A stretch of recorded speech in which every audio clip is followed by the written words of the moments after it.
What is up, you guys? I hope you're all having an amazing day. Today we're going to be working on the Rocket Bunny kit, of course, and we're going to be doing the construction of the new fender lining that we're going to be making, as well as sound deadening underneath the fender. But before we get into that, I kind of want to talk about 2 stories and 1 update. So let's get started with the update first. So the update is, if you guys remember on the video that I finally got my bumper on, you guys would remember I used that fiber or whatever, the fiber fix thing, whatever it's called. I used it on this. I ended up taking it off because I don't know, I just didn't feel good with it. And then that night I remembered, I was like, why didn't I just fiberglass it? So that's what I ended up doing. I ended up fiberglassing both sides, 3 layers on this side and 3 layers on the bottom, and as well as I already drilled the hole, and that feels a lot stronger than the fiber fix. The fiber fix, I was even able to take it off with my hand, and this you can't even take it off. This is like super strong, so this is a lot better, so that's good. So the first story, so I was leaving my house about 12:50 and I was heading to work, right? So I came up to a stop sign, and while I was coming up to the stop sign, there was a sheriff that was pulling up to the other stop sign on the other side, on the intersection. And so I stopped, of course, and then the sheriff stopped. So and then I kept on going, and he turned around and he started following me. So then we get up to another stop sign, and I turned to get the highway, and then he follows me onto the highway. And then, like, where I live, there's like a little turn to like exit out. So like he started following me, and once we hit that turn, he flips his lights on, and I pull over, of course. And then he pulls me over, and he comes up to the passenger window, and he asked me like how was my day and whatnot and all that. And then he told me the reason he pulled me over was because I didn't have my front license plate, which I always have my front license plate here. So I told him, are you sure I don't have it on? And then I asked him politely if I may get up and go check my license plate, if it was actually there. So, but he tells me to hold on a minute, and then he goes, checks, and then he sees that that the license plate is actually there. So he asked me for my license, and he headed back to his car. So he came back and he just apologized that he didn't see my license plate, which is totally reasonable because I always have it on this side, and since he stopped on this side, he couldn't have the angle to see it. So I mean, it's okay on his part that he mistakenly didn't see it. So after that, he gave me my license back, and then I just sped off because I was gonna be late to work. So I ended up speeding after that. But I thought I'd just share that story with you guys. So this is like my 5th time being pulled over now. I think it's the 5th time. I think it's the 5th time being pulled over, but no tickets. No tickets yet. Knocking on wood. There's no wood here, but knocking on wood. The second story. Now the second story is really life-changing, I guess you guys can say, because like everything was just super quick. So it was yesterday as well, the same day, was just that I got pulled over in the morning, but this is later on throughout the day.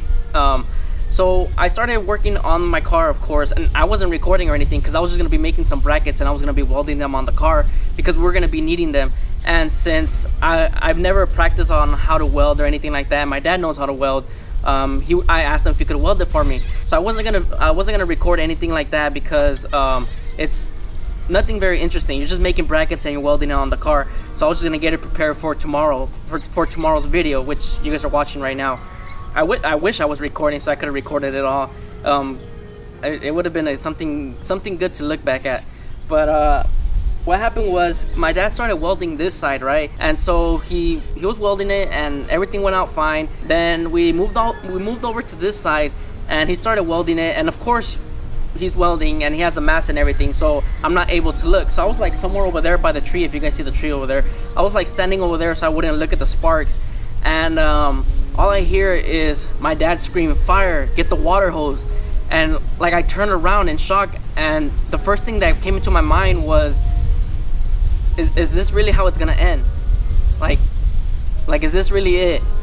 You know? So like I run over, like I was heading over towards the shed back there to go get the fire extinguisher, but I don't know why, something ran into my mind, was like, what if it doesn't work?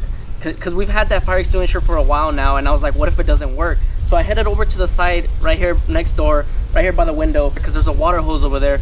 So I ran over there, but the water hose is like super short. So I turned it on, and I started like spraying it from all the way far back, and I started just spraying it, and then just everything while I was spraying it, the only thing that went through my mind was, is that really it? Is this really how it's gonna end? And so my dad, after I was spraying the water and he saw that it wasn't working, he ran back to the shed and he got a bucket, and then he started pouring some water inside the bucket and started wetting the underside and then the overside. But nothing extreme happened, you know, but it was definitely something, I don't know how to explain it, something life-changing, something triggered in my mind that made me think, you know, something that you appreciate so much, and not just the materialistic objects, but something that you care about so much can be gone in an instant. But that experience just made me realize so much. And not just that, but also being prepared if something like that were to happen, you know, have a fire extinguisher, have water beside, or something like that, you know. But it was definitely something life-changing for me, you know. But that's pretty much it, guys. Those are the 2 stories that I want to talk about and the 1 update. I thought I'd just share them with you guys, and let me know what you guys think, and let's get started with today's video. So this is my idea on constructing my new fender lining, and the way that I was thinking of doing it was I had this leftover mesh sheet when we were making the mesh grill, and before I actually welded that bracket, I just test fitted it between these 2 bracket clips that were already on here, and it seemed to be a good idea, which I still think it's a great idea. So I ended up buying a new mesh sheet, and of course it's the full length, which is gonna help us because this one doesn't reach the whole way. All right, so this is what I'm gonna do. I'm gonna get this the new sheet that I bought, and I'm gonna put it on top of the brackets. Make sure it's touching back there. Good.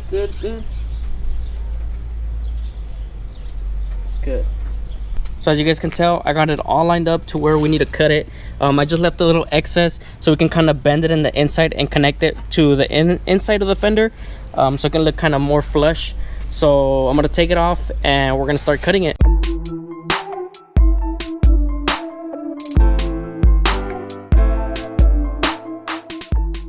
So as you guys can tell, this piece right here needs to be a lot smaller than all this piece over here. So we got to figure out that angle. So I think I'm going to be using this leftover one to try and figure out that angle. And then we'll line the 2 pieces together, and then I'll cut the same shape that I cut on this one on the other one.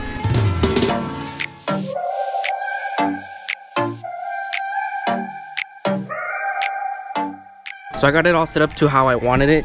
I didn't end up using that one, the extra. I just started cutting it while I was putting it, but it came out great. As you guys can tell, all this is pretty good all around. I won't be keeping the wing nuts. I am gonna put regular nuts, but yeah, like nuts, but I will be taking those off.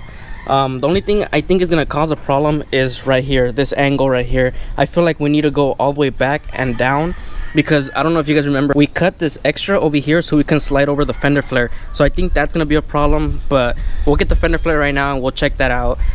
So most likely, if it does become a problem, we might have to bend this somehow all the way back at this angle and then down.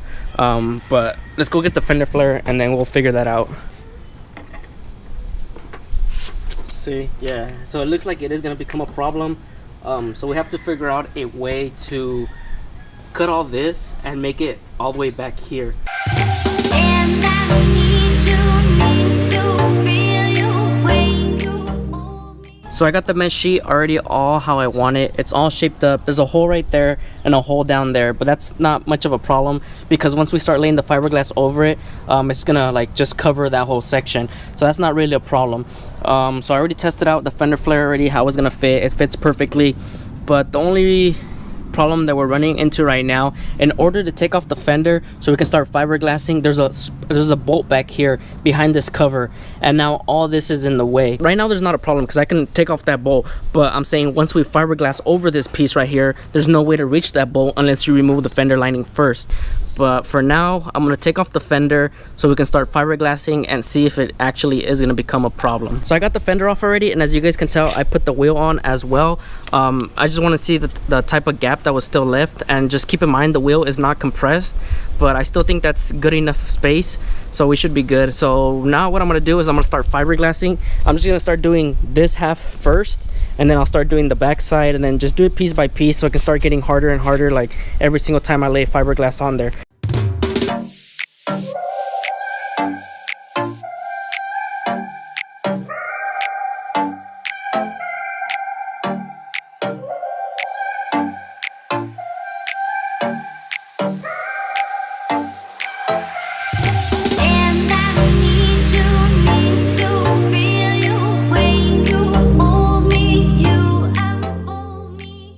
has been honestly the most hardest thing I've probably ever had to do.